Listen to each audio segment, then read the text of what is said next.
कंवारी ननद। अंजलि की उम्र लगभग 30 साल हो चुकी थी। वो एक स्कूल में टीचर की जॉब करती थी। अंजलि के घर में उसकी माँ के अलावा उसका छोटा भाई और भाभी भी रहा करते थे। 30 साल की उम्र होने के बाद भी अंजलि की अब तक शादी नहीं हुई थी। इस बात को लेकर अंजलि की माँ रुक्मिणी देवी काफी परेशान रहा करती थी। माँ, मैं स्कूल जा रही हूँ, जरा मेरा टिफिन तो दे दीजिए।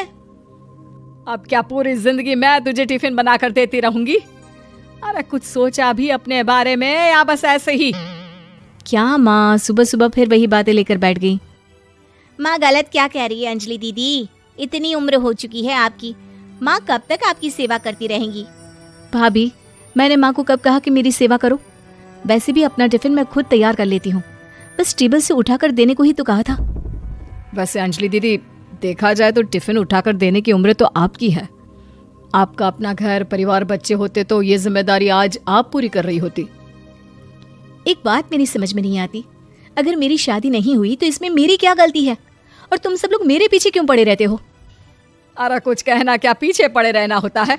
अपने छोटे भाई को देख, तुझसे 3 साल छोटा है लेकिन 2-2 बच्चे खेल रहे हैं आंगन में। मुझे आप लोगों की कोई बात नहीं सुननी, जा रही हूँ मैं। और आप में से किसी को मेरा कोई काम करने की जरूरत नहीं है, मैं खुद संभाल लूंगी। इतना कहकर अंजलि वहां से चली जाती है। शाम को जब अंजलि अपने स्कूल से लौटकर घर वापस आती है तो उसने देखा कि पड़ोस वाली निर्मला चाची वहां पर बैठी हुई थी। क्या बात है अंजलि बिटिया, नौकरी करके वापस आ गई? जी चाची जी, कैसी हैं आप? मैं तो ठीक हूँ बेटा, तुम बताओ शादी के बारे में कुछ सोचा या नहीं? अरे रहने दीजिए ना, इससे तो शादी की बात करना ही बेकार है। कुछ भी कहो तो गुस्सा करती है, बात बात पर आंखें दिखाती है। माँ, आप ऐसा क्यों कह रही हैं? मैंने कब आप पर गुस्सा किया? अरे अंजलि बेटा, तुम्हारी माँ ठीक ही तो कहती है। 30 की होने आई हो, अब तुम्हें भी शादी वादी कर लेनी चाहिए।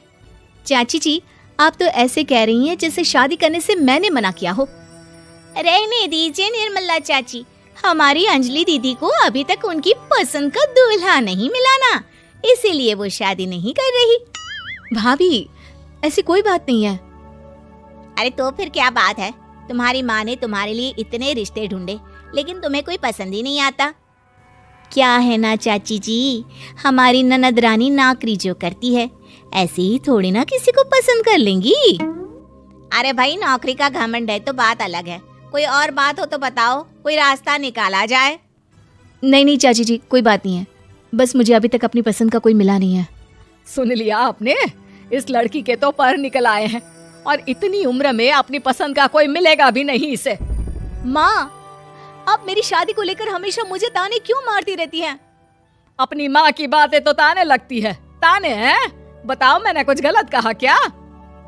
देखो, ये सब छोड़ो, मेरी दूर की बुआ का बेटा है, उसकी अभी शादी नहीं हुई है, उम्र होगी कोई 34-35 साल। आप कहें तो बात आगे बढ़ाऊं? अरे हाँ हाँ, क्यों नहीं, ये भी कोई पूछने की बात है। अरे जल्दी से लड़के को यहाँ बुला लो। माँ, आप मुझसे पूछे बिना मेरी शादी की बात करने जा रही हैं और मेरी उम्र 30 भी पूरी नहीं हुई है। निर्मला चाची कह रही है कि वो लड़का 35 साल का है। अंजलि दीदी, आपको क्या लगता है इस उम्र में कोई फिल्म का हीरो आएगा आपके लिए? देखिए, अब पसंद और नापसंद की बात तो रहने दीजिए, पसंद करने की उम्र तो आपकी निकल चुकी। अब तो जो भी मिले उसी से शादी कर लीजिए, इसी में भलाई है। तेरी भाभी बिल्कुल ठीक कह रही है। अब जैसा रिश्ता मिले उसके लिए हाँ कर देना, ताकि हम भी गंगा नहाए। ठीक है, चलिए मैं उस लड़के को कहती हूँ, वो कल ही अंजलि को देखने आ जाएगा। अगले दिन निर्मला चाची के दूर का रिश्तेदार अंजलि को देखने उसके घर आता है। उसका नाम था अजय। अंजलि जी, तो आप नौकरी करती हैं, वो भी स्कूल में? जी हाँ, मैं स्कूल में टीचर हूँ।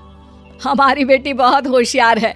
अरे पढ़ने लिखने में इतनी होशियार है, इसीलिए तो इसकी नौकरी लगी है स्कूल में। हाँ हाँ ठीक है आंटी जी, जरा मुझे भी तो बात करने दीजिए आपकी बेटी से। जी पूछिए ना, क्या पूछना चाहते हैं? अंजलि मैडम, ये तो बताइए कि आपने अभी तक शादी क्यों नहीं की? बस ऐसे ही, कहीं कोई रिश्ता पसंद नहीं आया इसलिए। लेकिन क्या मैं आपसे पूछ सकती हूँ कि आपने शादी क्यों नहीं की? अंजलि, क्या कर रही हो तुम? लड़कियों को इस तरह की बातें नहीं शोभा देती। रहने दीजिए आंटी जी, आपकी बेटी काफ़ी पढ़ी लिखी है, मैं उनके सवाल का जवाब दे ही देता हूँ। वो क्या है ना, मुझे भी अभी तक अपनी पसंद की कोई लड़की नहीं मिली। अच्छा अच्छा, कोई बात नहीं। वैसे आपकी तनख्वाह कितनी है, कितना कमा लेती है महीने का? जी यही कोई 25,000 महीने। बस 25,000? इतने से क्या होता है? इतने से तो आजकल घर भी नहीं चलता। आपके कहने का क्या मतलब है? अरे मैं तो ये सोचकर आया था कि नौकरी वाली लड़की है, आराम से 40,000 कमाती होगी। माफ कीजिएगा, आपका और मेरा रिश्ता नहीं हो सकता। जी कोई बात नहीं, मुझे भी आपके साथ शादी करने में कोई इंटरेस्ट नहीं है। अंजलि, किस तरह की बात कर रही हो? घर आए रिश्ते को ठुकरा रही हो तुम। दीदी, अब इस उम्र में आपको इतनी अकड़ नहीं दिखानी चाहिए।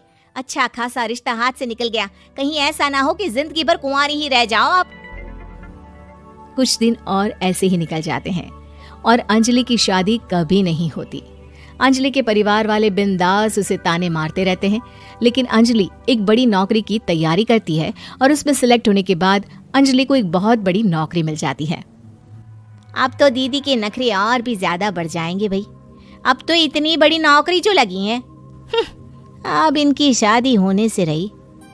माँ, मुझे नौकरी के लिए दूसरे शहर जाना पड़ेगा।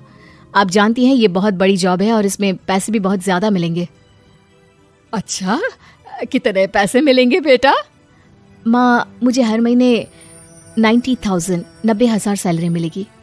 क्या? अरे वाह वाह, ये तो बहुत अच्छी बात है। लेकिन फायदा क्या? कितने भी पैसे मिले, शादी तो हुई नहीं ना तुम्हारी। अंजलि नौकरी करने के लिए दूसरे शहर में चली जाती है और जब कुछ महीनों के बाद वो वापस घर आती है तो उसे अपने पति के साथ देखकर उसके घर वाले हैरान रह जाते हैं। अरे अंजलि, तूने शादी कर ली और हमें बताया तक नहीं। और दामाद जी करते क्या है? इतनी बड़ी कार है उनकी।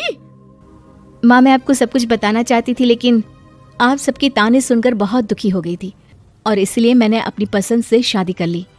मेरे पति मेरे साथ ही ऑफिस में नौकरी करते हैं और बहुत बड़े अफसर हैं।